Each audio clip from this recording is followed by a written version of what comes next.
بسم اللہ الرحمن الرحیم۔ السلام علیکم ورحمۃ اللہ وبرکاتہ۔ محترم بزرگوں، دوستوں، بھائیوں، بہنوں، عزیز و اقارب، بہت دل کو سکون پہنچتا ہے جب آپ کے میسج آتے ہیں دعاؤں بھرے، مبارکباد بھرے، کہ اللہ رب العزت کا یہ فضل و کرم ہے کہ وہ یہ کام ہم سے لے رہا ہے۔ آپ تک کوشش کر رہا ہوں کہ علماء حضرات کے ساتھ، مفتی حضرات کے ساتھ صحیح چیزوں کو پہنچاؤں اور آپ کی زندگی میں اصلاح ہو اور آپ کی دعائیں ہمیں ملیں۔ یہی کوشش ہے جس کی وجہ سے یہ قدم اٹھایا گیا ہے۔ جیسے ترتیب چل رہی تھی 12 ربیع الاول کے آگے کی، تو اب مجھے لگا کہ اب وہ موقع آ گیا ہے کہ جس میں سب سے پہلے مسلمانوں پہ جو فرض ہوا اس کے موضوع پہ تفصیلی بات کر لی جائے۔ کہنے کو تو ایک چھوٹا سا لفظ ہے، صرف ایک لفظ ہے، لیکن اس کی اہمیت، اس کا وزن میزان عدل پہ پتہ چلے گا۔ یعنی 5 فرائض جو مسلمانوں کے لیے کہے گئے ہیں۔ سب سے پہلا اللہ کی وحدانیت کا اقرار، لا الہ الا اللہ محمد رسول اللہ۔ الحمدللہ مسلمان گھر میں جب بچہ پیدا ہوتا ہے تب سب سے پہلے اس کے کان میں یہ کلمہ پڑھا جاتا ہے، اور کوشش ہوتی ہے کہ بچپن سے اس کو یہ کلمہ سکھایا جائے۔ جب وہ سمجھداری کے موڑ پہ آتا ہے، جب تھوڑا سا اس لائق ہو جاتا ہے، یعنی اندازے کے مطابق 7-8 سال 10 سال کا ہے، تو اسے سمجھ میں آتا ہے کہ نماز کیا ہے۔ یعنی جو سب سے پہلے ہمارے اوپر فرض ہوا، مکی زندگی میں جو سب سے پہلے فرض ہوا، اللہ کے نبی کی 53 برس کی مکے کی زندگی میں 40 برس کی عمر میں اللہ رب العزت کے حکم سے نبوت کے اعلان کے بعد 40 سے 53 کے بیچ میں 13 برس جو گزرے، اس میں صرف اور صرف نماز فرض ہوئی۔ لیکن کیسے فرض ہوئی یہ جاننا ضروری ہے، کیونکہ مکے سے ہجرت کر کے مدینہ منورہ جب ہمارے نبی تشریف لے گئے تو روزے کا فرض ہوا، جبرائیل علیہ السلام نے آ کے بتایا۔ اس کے بعد زکوٰۃ کا فرض ہوا، حج کا فرض ہوا، یہ فرائض ہوئے۔ لیکن نماز کے لیے کیا خاص بات تھی؟ سب سے پہلے ہم یہاں سے شروعات کرتے ہیں۔ ہمارے ساتھ ہمارے شہر کے قابل تعظیم حضرت مولانا مفتی اقبال احمد صاحب آج پھر ہمارے ساتھ تشریف فرما ہے۔ میں استقبال کرتا ہوں۔ السلام علیکم۔ بہت لوگ فیضیاب ہو رہے ہیں آپ کے جوابات سے، اور بہت سے لوگوں نے مجھ سے میسج میں یہ لکھا کہ شارق بھائی آپ جو سوال کرتے ہیں وہ تو اپنی جگہ پر ہے، لیکن تسلی بخش جواب مجھے حضرت کی طرف سے مل جاتا ہے، اس سے بہت مطمئن ہے۔ جیسا کہ گفتگو میں نے ابھی کی اور لوگوں کو بتانے کی کوشش کی کہ نماز کا جو معاملہ ہے، یہ حضرت کچھ عجیب سی بات لگتی ہے کہ کیا اس کی فضیلت ہے، کیا نماز کا مقام اور مرتبہ ہوگا کہ اللہ رب العزت نے یہ تحفہ اپنے محبوب کو اپنے پاس عرش پہ بلا کے دیا؟ تو اس پہ آپ تھوڑی سی کچھ روشنی۔ بسم اللہ الرحمن الرحیم۔ نماز تو اللہ اور بندے کے درمیان ایک واسطہ اور رشتے کا نام ہے، اور بندہ اپنی بندگی کو نماز کے ذریعے جانتا ہے، اور خدا کی خدائی اور حکم الحاکمینیت بھی نماز کے ذریعے ظاہر ہوتی ہے۔ نماز کو اللہ رب العزت نے جب 5 وقت کی نماز جو امت محمدیہ پر فرض ہے، یہ فرض کرنا چاہا تو اس کے لیے ایک بہت بڑا نظام بنایا، ایک جو ہے منصوبے کے تحت نبی کریم علیہ الصلوۃ والسلام کو، اور بھی اس میں حکمتیں تھیں، ان حکمتوں کے تحت جو ہے معراج میں نبی کریم علیہ الصلوۃ والسلام کو بلایا، اور جاتے ہوئے سب سے پہلے امام المرسلین اور امام الانبیاء سے امامت بھی کروائی، اور بیت المقدس پر نماز ادا کرا کر کے پھر اس کے بعد انبیاء کی امامت کرا کے پھر اور انبیاء سے ملاقات ہوتے ہوتے اخیر میں جب اللہ رب العزت نے شرف ہم کلامی بخشا اور جو تحفے عطا کیے، اس میں سب سے اہم تحفہ جس میں ساری امت شریک رہی اور ساری امت کو جس سے فیضیاب ہوئی اور اس سے موقع ملا، اور ایک عجیب تحفہ، روحانی تحفہ، اور جو ہے مانگنے کا اور اللہ کے خزانے سے استفادے والا طریقہ کہ انسان جو ہے اللہ کے خزانے سے فائدہ اٹھائے کیسے، اور کیسے اپنا رشتہ جوڑے رب سے۔ یہ تو سب جانتے تھے کہ اللہ ہمارا رب ہے، کائنات کا خالق ہے، مالک ہے، زمین و آسمان کا پیدا کرنے والا ہے، لیکن ہم اس ذات سے اپنا رشتہ جوڑیں کیسے، رابطہ بنائیں کیسے، اور ہم کیا کریں کہ ہم اللہ سے اپنے ہم کو بھی شرف ہم کلامی کا کچھ جز مل جائے، مناجات کا کچھ حصہ مل جائے۔ اللہ تعالیٰ نے فرمایا کہ ہم تم کو تو نواز ہی رہے سب کچھ، اور تم ہم سے ہم کلام ہو، ہم کو دیکھ بھی رہے ہو، ہم سے بات بھی کر رہے ہو، لیکن یہ بندوں کے لیے بھی کچھ لیتے جاؤ۔ تو اللہ تعالیٰ نے بندوں کے لیے کہ بندے بھی اللہ سے مناجات کرنے والے ہو جاتے ہیں، اور نماز ایسی عبادت ہے جس میں سارے ذکر جمع کر دیے گئے ہیں، ذکر بھی ہے، تسبیح بھی ہے، تلاوت بھی ہے، اور سجدہ بھی ہے، اور رکوع بھی ہے، قیام بھی ہے، قعود بھی ہے، یعنی عبادتوں کی جتنی قسمیں ہو سکتی تھیں وہ ساری قسموں کا مجموعہ عبادت نماز کو بنا دیا گیا۔ فرشتے جو ہے کوئی رکوع میں ہے، کوئی صرف سجدے میں ہے، کوئی قیام کی حالت میں ہے، کوئی صرف دعا مانگ رہا ہے، کوئی صرف تسبیح پڑھ رہا ہے، سارے فرشتوں کی عبادت کو ایک نماز میں مجموعہ بنا کر کے انسان کو دے دیا گیا کہ تم اس طریقے سے فرشتوں کی ساری عبادتیں سمیٹ سکتے ہو اگر تم نماز ادا کر رہے ہو۔ تو یہ 5 وقت کی نماز اللہ رب العزت کی طرف سے انسانیت کے لیے بہت بڑا تحفہ ہے، جس کی ہم انسانوں کو بڑی قدر کرنی چاہیے اور بڑی شکر گزاری کے ساتھ ادا کرنا چاہیے۔ نماز تو ہمیشہ سے رہی ہے، لیکن یہ 5 وقت کی نماز یہ امت محمدیہ کی یہ خصوصیت ہے۔ اب یہ تو نماز کے لیے جیسے حضرت نے بتایا کہ عرش پہ اللہ رب العزت نے اپنے محبوب کو بلایا، آج جو ہے وہ دنیا میں جگہ جگہ پر جو ہے وہ سائنس کو بڑھاوا دیا جاتا ہے کہ سائنس نے یہ کر لیا، سائنس نے وہ کر لیا، لیکن اگر قرآن پاک کے اوراق الٹ کے دیکھا جائے تو 1400 سال پہلے وہ باتیں بتا دیں۔ مجھے ایک شعر یاد آ گیا کہ جہاں ہو آئے ہیں سرکار 1400 برس پہلے، وہاں سے جہاں ہو آئے ہیں سرکار 1400 برس پہلے، وہاں سے پوری دنیا اربوں کھربوں میل پیچھے ہے، سبحان اللہ۔ ترقی لاکھ کر لی ہو زمانے نے مگر سن لو، ترقی لاکھ کر لی ہو زمانے نے مگر سن لو، میرے سرکار سے یہ سائنس کیا جبریل پیچھے ہیں۔ سبحان اللہ، جبریل علیہ السلام نے یہی تو کہا تھا نا کہ اللہ کے نبی اس کے آگے ایک قدم بھی بڑھا تو پر جل جائیں گے۔ تو وہ مطلب ہم ایمان والے ہیں، ہمیں اللہ نے تصور کی دولت سے مالا مال کیا ہے۔ ذرا سوچ کے دیکھیں کہ کیسے پروردگار اپنے محبوب سے کہہ رہا ہے کہ میرے محبوب تھوڑا اور آگے آئیے۔ کیا سدرۃ المنتہا کو پار کرنے کے بعد عرش میں وہ پردے اٹھ رہے ہیں، وہ تصور، مجھے تو لگتا ہے کہ اگر بند آنکھوں سے دیکھا جائے اور ایمان کی مضبوطی اور اللہ کا خوف اور نبی کی محبت ہو تو دکھتا ہے وہ منظر کہ کیسے اٹھ رہے ہیں۔ اچھا، یہ جو نمازوں کا تحفہ لے کے ہمارے نبی واپس تشریف لائے، مولانا اس میں ایک بات مجھے یاد آئی، کسی حد تک آپ میری وضاحت کرا دیں۔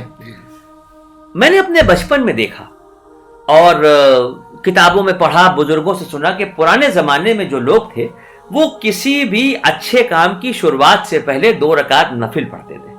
سفر کی شروعات ہوتی تھی، عموماً ایسا ہوتا تھا کہ لوگ سفر کی حفاظت کے لیے، راحت اور عافیت کے لیے 2 رکعت نفل پڑھتے تھے۔ کوئی چیز گم ہو گئی، کوئی پریشانی آ گئی، تکلیف ہوئی تو لوگ 2 رکعت نفل پڑھ کے اور اس کے بعد شروع کرتے تھے۔ میرا دل یہ کہتا ہے کہ مکے شریف سے براق پہ بیٹھا کے اللہ رب العزت نے عرش کے سفر کا ارادہ کرایا، لیکن بیچ میں بیت المقدس پہ روک کے 2 رکعت نفل اپنے انبیاء سے، اپنے محبوب سے، تمام نبیوں کی امامت اس لیے کرا دی کہ یہ ایک پیغام پہنچ جائے کہ تم جب زندگی میں کوئی اچھا اور نیک کام کرنا چاہو تو اس چیز کی اتباع کرو، 2 رکعت نفل سے اپنے کام کی شروعات کرو۔ بہت اچھا نقطہ نکالا ہے نا مولانا؟ بہت صحیح، بڑی اچھی جو ہے اس میں جو حکمت کی بات مجھے لگا کہ اللہ پاک نے یہ دکھا دیا کہ خالی میں نے تمہیں اپنے محبوب کے ذریعے یہ نہیں بتایا کہ کسی نیک کام کی شروعات یا کسی پریشانی کے موقع پہ 2 رکعت نفل سے ہمارے آگے دعا کے لیے ہاتھ اٹھاؤ، یہ دکھایا کہ میں اپنے محبوب کو اگر عرش پہ بلا رہا ہوں تو 2 رکعت نفل سے وہاں کے سفر کی شروعات ہو رہی ہے۔ تو اچھا، اب یہ جو نمازوں کا تحفہ لے کے ہمارے نبی لوٹے، تو بھائی معراج کے سفر سے تو آپ تشریف لائے تو یہ بتایا کہ 5 وقت کی نمازوں کا فرض ہو گیا۔ ان نمازوں کے ابتدائی اور انتہائی اوقات کیا دوسرے دن جبریل علیہ السلام نے آ کے بتائے؟ جی مسلم شریف اس کی تفصیل تھوڑی سی۔ اب ظاہر ہے نماز جو پڑھنی ہے تو قرآن میں تو نماز کا حکم دے دیا گیا، اب نماز کی تفصیلات، ان کی ٹائمنگ، اس کی رکعتیں، اس کے پڑھنے کا طریقہ، اس کی شرائط، ہمیں وضو سے پڑھنا ہے کہ کیسے پڑھنا ہے، کن وقتوں میں پڑھنا ہے، کتنی رکعتیں، کس فجر میں کتنی رکعتیں ہوں گی، ظہر میں کتنی ہوں گی، تو یہ سب چیزیں ابھی تشنا تھیں۔ اس کے لیے نبی کریم علیہ الصلوۃ والسلام کی خدمت میں جبریل علیہ الصلوۃ والسلام کو اللہ نے بھیجا اور 2 دن بھیجا۔ ایک دن نبی کریم علیہ الصلوۃ والسلام کو جبریل علیہ السلام نے 5 نمازیں پڑھائیں بالکل ابتدائی وقت میں، فجر کا ٹائم شروع ہو رہا ہے، ظہر کا ٹائم شروع ہو رہا ہے، عصر کا، مغرب کا، عشاء کا۔ پھر دوسرے دن اسی وقت میں نماز پڑھائی آ کر کے انتہائی وقت میں، فجر کا ٹائم ختم ہونے کا وقت جب قریب تھا، ظہر کا ٹائم جو اینڈ ہو رہا تھا، عصر کا ٹائم ختم ہونے والا تھا، مغرب کا، دونوں کو ایک ہی وقت میں پڑھائی، کیونکہ مغرب میں تاخیر جو ہے مکروہ ہو جاتی ہے فوراً، بس ادھر غروب ہوا، ادھر دونوں دن ایک ہی وقت میں پڑھائی۔ عشاء کے وقت میں تاخیر سے تھوڑا پڑھائی جب آدھی تہائی رات ہو چکی تھی، 1/3 حصہ گزر چکا تھا رات کا، تو یہ وقت بھی اللہ تعالیٰ کی طرف سے جبریل علیہ السلام کو بھیج کر کے بتائے گئے کہ یہ اوقات ہیں، اور یہ بھی فرمایا جبریل علیہ السلام نے کہ ان 2 وقتوں کے درمیان یہ نماز کے اوقات ہیں، یعنی ابتدا اور انتہا اس بیچ میں پڑھ لینی چاہیے۔ تو گویا نماز کے اوقات میں تنگی نہیں ہے، اتنا وقت ہے کہ انسان اپنی مصروفیات میں ہے تو اس پورے وقت کے اندر مثلا فجر کا وقت پورا تقریباً 1.5 گھنٹے کا ہے، عصر کا وقت بھی 1.5 گھنٹے کا ہے، ظہر کا وقت جو لمبا ہے، سب سے لمبا وقت عشاء کا ہے جی. تو اس پورے وقت میں انسان اگر کسی مصروفیت میں گھرا ہوا ہے تو وقت نکال کر یہ نہیں کہہ سکتا کہ اتنا وقت تنگ تھا کہ ہم پڑھ ہی نہیں سکے. بھائی کئی منٹ لگتے ہیں نماز پڑھنے میں، یہ انسان اگر کوشش کرے تو کسی بھی نماز میں 15-20 منٹ سے زیادہ نہیں لگتے ہیں. مجھے لگتا ہے کہ یہ پیاس کی بات ہے. جیسے کہ ایک مثال یہ دی جا سکتی ہے کہ پانی محتاج نہیں کہ کوئی اسے پیے، کھانا محتاج نہیں ہے کہ کوئی اسے کھائے. جسے بھوک لگی ہے وہ کھائے گا، جسے پیاس لگی ہے وہ پیے گا. اسی طرح جس کے اندر روح کی بھوک و پیاس ہوگی وہ نماز کی طرف آگے بڑھے گا. روح کی غذا مجھے لگتا ہے وہ یہ عبادت ہے. اب اس میں ایک دو چیزیں اور آتی ہیں مولانا، جیسے کہ نمازوں کا فرض پتہ چل گیا، ابتدائی اور انتہائی اوقات کے لیے پتہ چل گیا.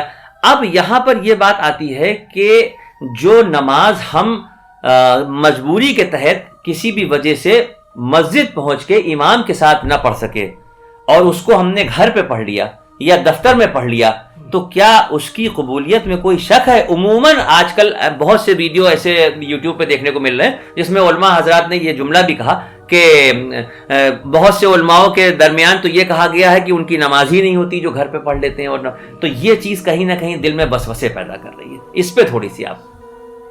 کبھی کبھار تو اگر مصروفیت یا کوئی ایسی مشغولیت ہو گئی کہ اس کی وجہ سے گھر میں آفس میں پڑھنا پڑی تو ظاہر ہے کہ جو نماز چھوڑنے کا گناہ ہے اس سے تو بچ ہی گیا انسان. لیکن جماعت کی اپنی فضیلت ہے، یعنی مسجد میں پڑھنا اس کی بھی اپنی فضیلت ہے، اور پھر جماعت کے ساتھ پڑھنا اس کی اپنی بڑی اہمیت ہے. جماعت کے سلسلے میں یہ ائمہ میں واقعی کئی اختلاف، بعض حضرات نے، بعض ائمہ میں، مجھے اس وقت نام یاد نہیں رہا، ائمہ اربعہ میں بعض اماموں کے نزدیک جماعت کو فرضی قرار دیا گیا ہے اور بعض کے نزدیک فرض کفایہ کہا گیا. فرض کفایہ کے معنی یہ ہوتے ہیں مسجد میں جماعت سے نماز میں، یعنی مسجد جو ہے جماعت کی نماز سے آباد رہے اور پھر کچھ لوگ گھر پہ پڑھ لیں تو سب کے ذمے سے ذمہ ادا ہو گیا. جیسے نماز جنازہ میں میت کی نماز جنازہ پڑھ لی، کچھ لوگ نہیں شریک ہو پائے تو کوئی حرج نہیں رہا. تو یہ حیثیت ہوتی ہے جماعت کی کہ مسجد میں جماعت ہونی چاہیے، باقی لوگ پھر گھر پہ پڑھ لیں گے تو اس میں حرج نہیں ہوتا. اور زیادہ صحیح بات یہ ہے کہ جماعت کی نماز سنت مؤکدہ ہے، بغیر عذر کے نہیں چھوڑنا چاہیے. جن کے ساتھ عذر ہے وہ تو اس کے لیے اللہ کے ان کی پکڑ نہیں ہے، لیکن جن کے ساتھ عذر نہیں ہے وہ مسجد میں بآسانی جماعت میں شریک ہو سکتے ہیں. نہ کوئی قانونی عذر ہے، نہ کوئی شرعی عذر ہے، نہ کوئی اور عذر ہے، تو پھر وہ مسجد کی جماعت چھوڑیں گے تو مسجد کی جماعت کی جو اہمیت ہے تو ظاہر ہے کہ اس سے تو محرومی ہوگی. اگرچہ جماعت چھوڑنے کا وہ مسجد وہ جو نماز چھوڑنے کا گناہ ہے اس سے بچ جائیں گے، لیکن جماعت کی بھی کوشش کرنی چاہیے. یہ تو اپنی جگہ پر. میں حضرت میں مطلب دل سے آپ سے ہاتھ جوڑ کے یہ بات پوچھنا چاہ رہا ہوں، کیونکہ بہت سے سوال ایسے ہیں جو لوگوں کے دلوں میں ہیں اور زبان تک نہیں آ پا رہے ہیں. ہمارے اس پروگرام کے ذریعے ان لوگوں کو ان سوالوں کے جواب مل رہے ہیں جو سوال وہ نہیں کر پا رہے ہیں. میں بہت ادب اور احترام سے، عاجزی سے دیکھنے والوں کے اور آپ کے سامنے ہاتھ جوڑ کے یہ پوچھ رہا ہوں کہ اگر جیسے کہ ابھی آپ نے فرمایا کہ مطلب فرض کے معاملے میں مسجد میں ہی نماز کے لیے کہا گیا ہے، تو حضرت اللہ معاف کرے، اللہ معاف کرے، اللہ مجھے معاف کرے، اللہ ہدایت دے. پھر اس موقع پہ مسلمان کیا کرے جب وہ بڑھتے ہوئے قدموں کے وہ مسجد کی طرف لے جا کے اچانک روک لیتا ہے کہ گیٹ پہ ایک بورڈ لگا ہے کہ فلاں فلاں فلاں فرقے کے لوگ اس مسجد میں نہ آئے نماز پڑھنے. اب آپ بتائیے کہ یہ مجبور و بے بس مسلمان کہاں جائے؟ اب یہ گھر پہ نماز نہ پڑھے، دفتر میں نماز نہ پڑھے تو کیا نماز چھوڑ دے؟ یا کوئی ایسی ترتیب دوسری ہے؟ یہ میں نہیں کہہ رہا ہوں، آپ کے واٹس ایپ پہ، یوٹیوب پہ بھرا پڑا ہوا ہے. نہ جانے کتنی مسجدیں ایسی ہیں جس کے اوپر باقاعدہ ایک بورڈ لگا ہوتا ہے کہ فلاں فلاں اور فلاں اور فلاں فرقے. اللہ کے نبی کے زمانے میں تو نہ یہ تھے نہ وہ تھے، صرف اللہ کی عبادت کرنے والے، رسول اللہ صلی اللہ علیہ وسلم کو اللہ کا آخری نبی ماننے والے. تو اب ایسے میں ہم کیا کریں؟ ظاہر ہے کہ یہ بھی ایک رکاوٹ ہے.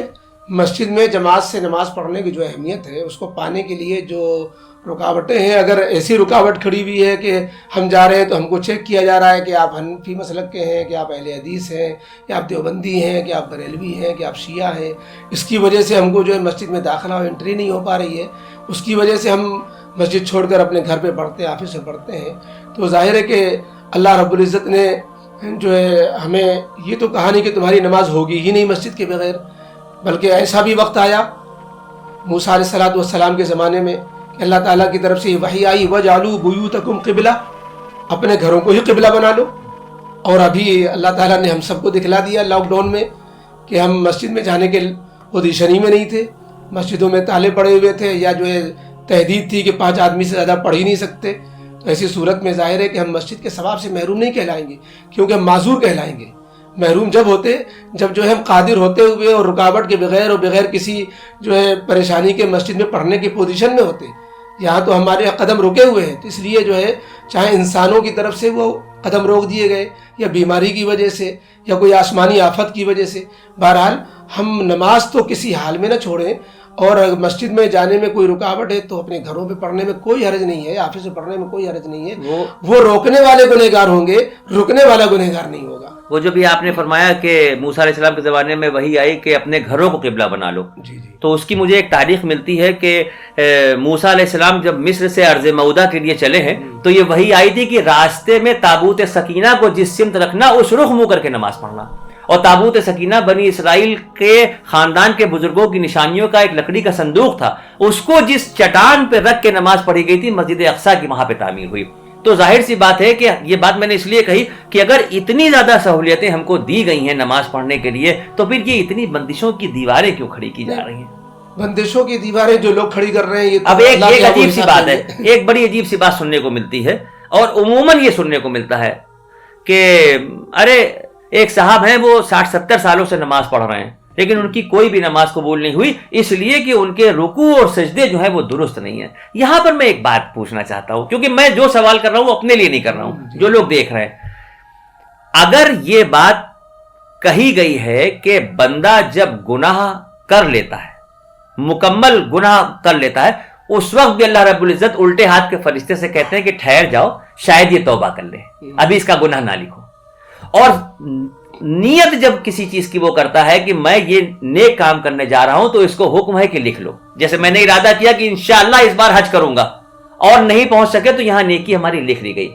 تو جس مذہب میں نیت کر لینے پہ فرشتے کو حکم ہے کہ اس کی نیکیاں لکھ لو، وہ آدمی جو 60-70 سال سے وضو کر رہا ہے، سردی میں اٹھ رہا ہے، لحاف سے نکل رہا ہے، ٹھنڈے پانی سے وضو کر رہا ہے، نمازیں پڑھ رہا ہے، آپ اتنا سخت جملہ کیسے کہہ سکتے ہیں کہ اس کے رکوع اور سجدے درست نہ ہونے کی وجہ سے اس کی نماز نہیں ہوئی؟ بھائی وہ کیا کرنے کے لیے آیا ہے؟ اس کی نیت تو کسی کلب میں جا کے ڈانس کرنے کی نہیں ہے، اس کی نیت تو یہی ہے نا کہ اذان کی آواز کانوں میں آ گئی ہے، اب ہمیں اللہ کے حکم سے مسجد کی طرف چل دینا ہے، یا اگر گھر پہ ہیں، دور ہیں، دفتر ہے، تو مصلی پہ جا کے نماز کے لیے کھڑا ہونا ہے. تو میرے خیال سے اتنا سخت جملہ تو نہیں مناسب نہیں، سخت جملہ تو نہیں ہے، لیکن نماز ایسی چیز نہیں ہے کہ اس کو سیکھا نہ جائے. اصل میں ہر چیز سیکھنے سے تعلق رکھتی ہے، دین کی ہو، دنیا کی ہو، اور اپنی. اب قرآن کریم میں کوئی نہ سیکھے وہ پڑھے گا تو غلط پڑھے گا. اسی طریقے سے جو ہے اور بھی کوئی عمل کرے. حدیث پاک میں ایک واقعہ آتا ہے، ایک صحابی نئے نئے اسلام لائے تھے، ابھی نماز نہیں سیکھی تھی انہوں نے. مسجد نبوی میں جلدی سے انہوں نے وضو کیا، بہت جلدی اور نماز شروع کر دی، اور بالکل جیسے ٹھونگے مارتے ہیں لوگ، سجدے میں گئے، اٹھے اور جلدی سے نماز سلام پھیر کر کے دعا مانگی چل دی. نبی کریم علیہ السلام نے ان کو بلایا، یہ حدیث پاک میں، اور یہ جملے ہیں ارجع صلی فإنک لم تصلی، جاؤ دوبارہ نماز پڑھو، تمہاری نماز نہیں ہوئی. وہ گئے اور انہوں نے پھر سے جو ہے جلدی ویسی، کیونکہ انہوں نے سیکھی تھی نہیں، وہی عادت تھی ان کی، تو پھر جو ہے ویسی جلدی پڑھی. نبی کریم علیہ السلام نے دوبارہ بھی لوٹوا دیا، ارجع صلی فإنک. تیسری بار میں فرمایا کہ دیکھو نماز جو ہے اللہ کے سامنے مناجات کا نام ہے، اللہ کے سامنے کھڑے ہونے کا نام ہے، تسبیح، تلاوت، قرآن پڑھنا اور ذکر کا نام ہے. اس کو بڑے بڑے اطمینان سے پڑھو، رکوع کرو تو اطمینان سے کرو، سجدہ کرو تو اطمینان سے کرو، پوری نماز آپ نے سیکھنا. یہ بات سمجھ میں آ گئی. یہ تربیت کے طور پر اس کو یوں جھڑکا نہیں جائے گا. ایک مرتبہ وہ بھی واقعہ حدیث کا مشہور ہے کہ پہلے نماز میں گفتگو کرنے، جیسے طواف میں بات، عمل کثیر کا جب وقت ممانعت نہیں تھی تو لوگ کنڈی کھول دیا کرتے تھے، بات بھی کر لیتے تھے نماز میں. تو ایک صحابی تھے، وہ ان کو معلوم نہیں تھا کہ نماز میں بولنا منع ہو گیا ہے. وہ آئے، انہوں نے زور سے سلام کیا. اب صحابہ نے جو ہے ان کو ایسے اشارہ کر دیا چپ ہو جاؤ، تو وہ جو ہے چپ نہیں ہوئے. کہ کیوں چپ ہو جائے بھائی، سلام کا جواب. حبشہ کی جو ہجرت سے لوٹ کے آئے تھے مدینہ منورہ میں، اب وہ اس کے بعد جو ہے وہ کہنے گھورنے لگے. صحابہ نے گھور کے دیکھا کہ مطلب تم بول رہے ہو، تو وہ کہنے میرے سمجھ میں نہیں آیا کیوں گھور رہے ہیں، مجھے تو اللہ کے نبی نے کہا تھا کہ سلام کا جواب. تو جب نماز ختم ہو گئی تو نبی کریم علیہ السلام نے ان کو بلایا کہ ہماری نماز جو ہے یہ کلام ناس، لوگوں کی گفتگو اور اس سے جو ہے بچنے کی چیز ہے، اس میں یہ ہوتا ہے. تو نبی کریم نے ان کو ڈانٹا, یہ بات بھی ہے. بس یہی اس میں یہ بھی ہے. اور یہاں تک کہ واقعات پیش آئے ہیں کہ ایک شخص آیا مسجد نبوی میں, اس کو یہ نہیں معلوم تھا کہ پیشاب کہاں کرنا ہے, وہ مسجد نبوی میں کھڑے ہو کر کے پیشاب کرنے لگا. اس سے بتائیے سنیے, اب وہ پیشاب کر رہا ہے, اور پیشاب کرنے کے بعد صحابہ نے فرمایا نہیں پیشاب مت روکو, اس کا پیشاب کر لینے دو. اس نے پیشاب تو کر ہی لیا, مسجد تو نہ. فرمایا جاؤ بالٹی لے کر کے اس کو کنویں سے پانی بہا دو, مسجد صاف کر دو. پھر اس کو بلایا. پھر آپ نے نہ ڈانٹا, نہ اس کو جو ہے گھورا, نہ مارا, بلکہ فرمایا کہ مسجد اللہ کا گھر ہے, سبحان اللہ, جو ہے عبادت کی جگہ ہے, پاکیزگی رکھا جاتا ہے. تو یہ نبی کریم علیہ الصلوۃ والسلام نے جو امر بالمعروف نہی عن المنکر کا انداز دیا ہے, یہ انداز ہمیں اپنانا چاہیے. یہ اپیل کرنے والا انداز ہوتا ہے. اب اگر یوں کہتے ہیں کہ بھائی تیری نماز نہیں ہو رہی, تو ایسا ہے, اور تو یہ اس سے بدک جاتا ہے آدمی. یہ آج کے دور میں آدمی سوچتا ہے کہ پھر فائدہ کیا کرنے سے. ایسا بھی نہیں ہے کہ ہم غلط بات سے نہ ٹوکیں, لیکن ہمارا ٹوکنے کا انداز اچھا ہونا چاہیے, اور جو ہے اس سے کہ وہ اصلاح بھی ہو جائے. اب ظاہر ہے کہ وہ وقت فارغ کر کے آ رہا ہے, مسجد میں بھی آ رہا ہے, محنت بھی کر رہا ہے, اور نماز کے جو ارکان ہیں وہ صحیح نہیں ادا ہو رہے ہیں, رکوع نہیں صحیح ادا ہو رہا ہے, تو ظاہر اس کا وقت جو ہے نماز صحیح نہیں ہو رہی اس کی. اب اللہ کے نیت کے اعتبار سے کیا معاملہ ہوگا وہ اللہ جانے, لیکن نبی کریم علیہ السلام نے جیسے اس شخص کی تربیت فرمائی کہ بھائی تم نماز دہراؤ, نماز تمہاری نہیں ہو رہی ہے, اس لیے ٹوکا تو جائے گا مسئولیت کے ساتھ. اب اس میں ایک چیز اور ہے کہ ایک مجھے اور حدیث یاد آ گئی کہ ہمارے نبی سرکار صلی اللہ علیہ وسلم نے صحابہ اکرام سے فرمایا کہ نماز جب پڑھو تو اس طرح سے پڑھو کہ تم اپنی آنکھ سے اللہ کو دیکھ رہے ہو. تو ایک صحابی نے عرض کیا کہ یا رسول اللہ اگر یہ کیفیت نہ پیدا ہو, تو آپ نے فرمایا کہ تب یہ سمجھنا کہ اللہ تمہیں دیکھ رہا ہے. یعنی نماز کے تعلق میں دونوں صورتوں میں اگر ہم نہیں دیکھ پا رہے ہیں تو یقین ہے کہ اللہ دیکھ رہا ہے. اب یہاں ایک چیز اور ہے, عجیب سی بات ہے کہ جیسے ہی بڑی تعداد میں نے لوگوں کے دلوں کو ٹٹول کے ان سے بات کرنے کے بعد یہ سوال کر رہا ہوں, بڑی تعداد میں ایسا ہوتا ہے کہ نماز کی نیت باندھتے ہی بچے کی فیس جمع کرنی ہے, کل بجلی کے میٹر کا آخری تاریخ ہے, اور تمام باتیں یاد آ جاتی ہیں. بلکہ اس پہ ایک بڑا عجیب سا لطیفہ سا تھا کہ ایک صاحب جو تھے وہ کسی دوسرے شہر میں گئے تھے, تو عشاء کا وقت تھا, ایک مسجد میں چلے گئے, کاروباری تھے وہ جب جماعت کھڑی ہوئی انہوں نے بھی نماز پڑھی, 3 رکعت پہ امام صاحب نے سلام پھیر دیا. تو جب سلام انہوں نے پھیر لیا تو انہوں نے کھڑے ہو کہا کہ حضرت 4 رکعت نہیں ہوئی ہیں, 3 رکعت ہی ہوئی ہیں. تو جتنے اور نمازی تھے کسی کو یہ یاد ہی نہیں تھا کہ 4 ہوئی کہ 3 ہوئی, امام صاحب کو بھی نہیں یاد تھا. تو انہوں نے کہا بھئی آپ کیسے بےہودہ بات کر رہے ہیں, کیسے آپ اتنے یقین سے کہہ سکتے ہیں کہ 3 ہوئی. انہوں نے کہا دیکھیں خفا نہ ہوئیے, میری 4 دکانیں ہیں اور میرا روز کا معمول ہے کہ میں عشاء میں ہر رکعت میں ایک دکان کا حساب کر لیتا ہوں, آج میں 4تھی دکان تک پہنچ ہی نہیں پایا. تو مقصد یہ ہے کہ یہ جو نماز کی نیت باندھتے ہی دل ادھر ادھر ہو جاتا ہے, اس کے لیے کیا صورت پیدا کی جائے کہ نماز میں حقیقت میں دل لگے. مطلب ہمیں یہ احساس ہو کہ ہم رکوع سجود, ہم پڑھ تو سب کچھ رہے ہیں, ہم زبان سے ہر رکعت میں کہہ رہے ہیں اہدنا الصراط المستقیم, اہدنا الصراط المستقیم, لیکن ہمیں پتہ ہی نہیں اہدنا الصراط المستقیم. کچھ چیزیں, کچھ جملے ایسے ہیں جو ایک رسم کی طرح سے ہو گئے ہیں. ابھی کسی نے آ کے بتایا کہ بھئی فلاں صاحب کا انتقال ہو گیا, اب فوراً ایمان ڈال کا انا للہ و انا الیہ راجعون, اسے پتہ ہی نہیں کہ اس کی معنی کیا ہے. یہ تو وہ موقع ہے کہ اچھا وہ چلے گئے, ہم بھی پیچھے سے آ رہے ہیں, ہمارا بھی نمبر ہے, ہمیں بھی واپس آنا ہے.